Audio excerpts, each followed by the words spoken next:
In the studio with us now, the Conservative MP for Lichfield, Michael, fabricant, ultra-loyalist to Boris Johnson. Michael, what would it take for you to be one of the quit squad, for you to walk up and whisper in Boris's ear, boss, it's time to go?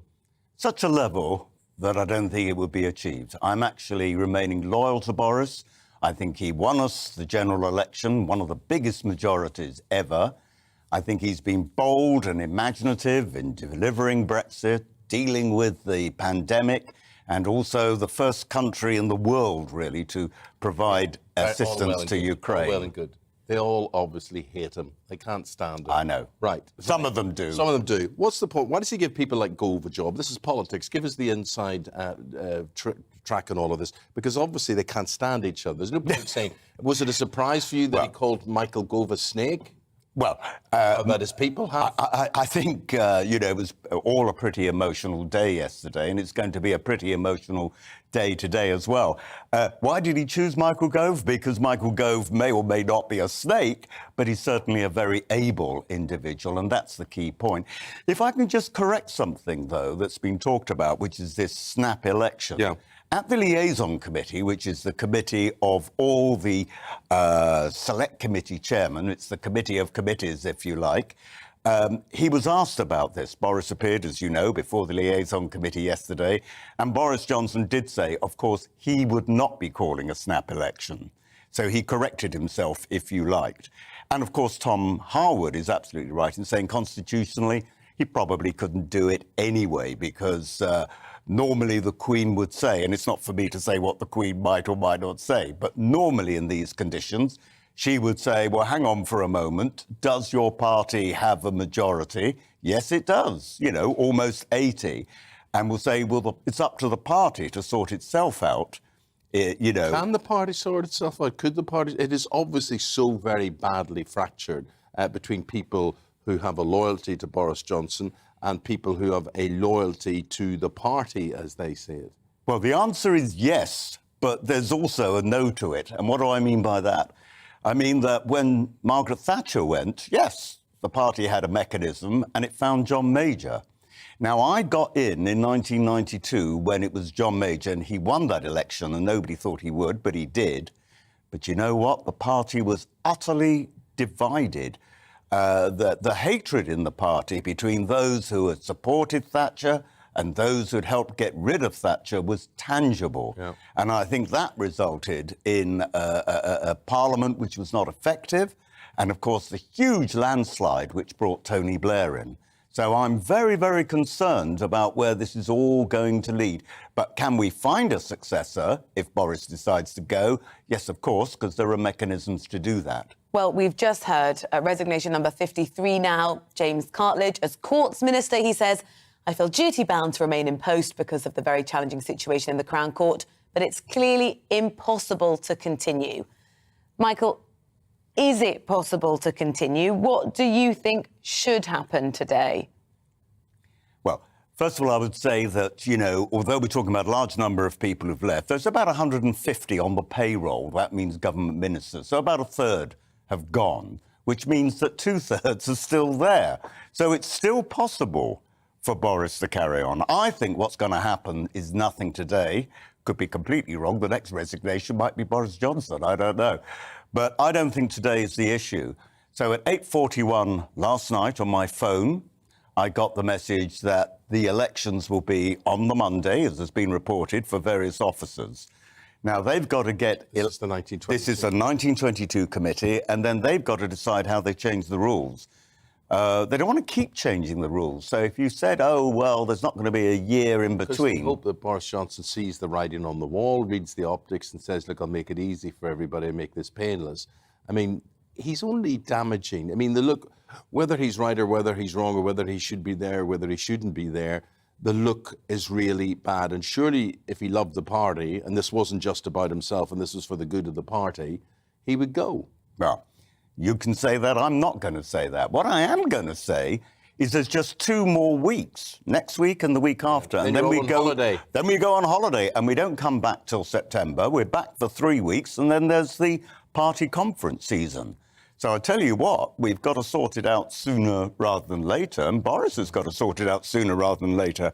Maybe he thinks that he can keep it going until we go into recess. I don't know. What I do know is that, you know, Boris Johnson feels, and I can understand that, you know, the final straw, the irony, if you like, was the Chris Pincher affair. Now, he was told 3 years ago that there had been an inquiry, there'd been an event. Chris Pincher was found guilty. He'd been rebuked, but that was the end of the matter, and that the complainant was happy with that. So, you know, would he remember that event 3 years ago? I don't know. Did you know about Pincher? Yes, you obviously did. You'd heard stories about him. Heard stories about him, but look, you know, he's my next door neighbour. So you'd have him in your house, would you? I've had him in my house. Right. We're next door neighbours, well, but you know, I've never. Still happy to have him in your house.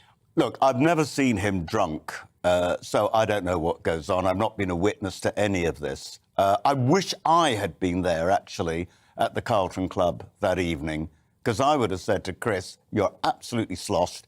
Get out now. You're behaving badly." That's not isolated. There's the deputy mayor of Tamworth or something who's now saying that there was a very awful incident between him and Pincher over a number of years. I mean, he's known. His reputation is there. Would you have appointed Pincher to that post of deputy chief whip?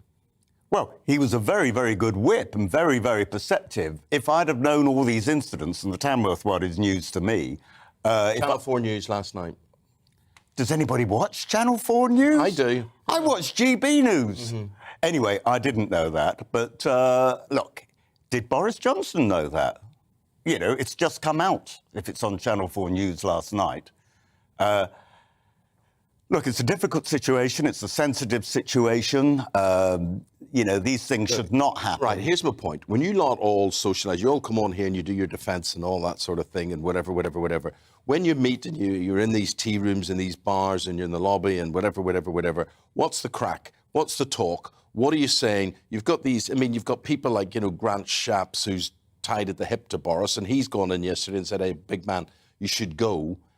Is there much of a divide? Is there much hate? Is there much vitriol? What is it like? No, at the moment it's not hate, it's not vitriol. Despair? It's despair, it's frustration, it's how do we dig ourselves out of this hole?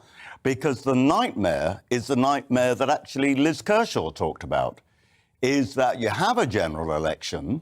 We know that Labour won't get an overall majority, that they do a deal with the Lib Dems and the SNP, and that would result in two things. Another decision may be to have proportional representation, which is, of course, what they have in Israel, for example, where they can't get a majority at all. And not only do they keep having elections, mind you, we're in that position at the moment, it seems, but they have very, very weak governments because of this coalition they have to keep forming. So you'll end up with that. You'll end up with, no doubt, Scotland maybe voting for independence. It could see the breakup of the United Kingdom, and I dare say your Scottish viewers may or may not be cheering at that point. But it'll be very, very bad news for the economy of this country, and that's what we don't want to see. By the way, can I congratulate you on your award, but I'm not sure why it looks like a bottle opener. Yes, it does look like a bottle opener. That's a very good point. Maybe we'll find a bottle. You did a very large bottle for that one. Michael, thank you very much. Just very quickly, lots of people are trying to petition the Prime Minister today. If you had 30 seconds of his time, what would you say? I would say, Boris, if there is going to be another vote of no confidence, do you think you could win it? Now, look, it's been reported that the Chief Whip believes that he would only get 65 votes in favour of him, one of which would be mine.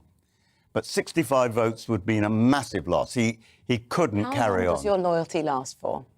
My loyalty? Look, I believe that on balance, he is a superb Prime Minister. I really do. All these difficult challenges he has faced, I don't know anybody else who could have done it in the way that he'd done it. I mean, everybody thought he was mad to go for our own vaccine programme, but he's bold. He's not a details man. That's his weakness. And he's also someone who believes in loyalty. Is that a weakness? I think it's an attribute, actually. But that's how long my loyalty will last, as long as he's Prime Minister. Michael Fabricant, thank you very much indeed. Michael Fabricant is the Conservative MP for Lichfield. Appreciate it. Thank you.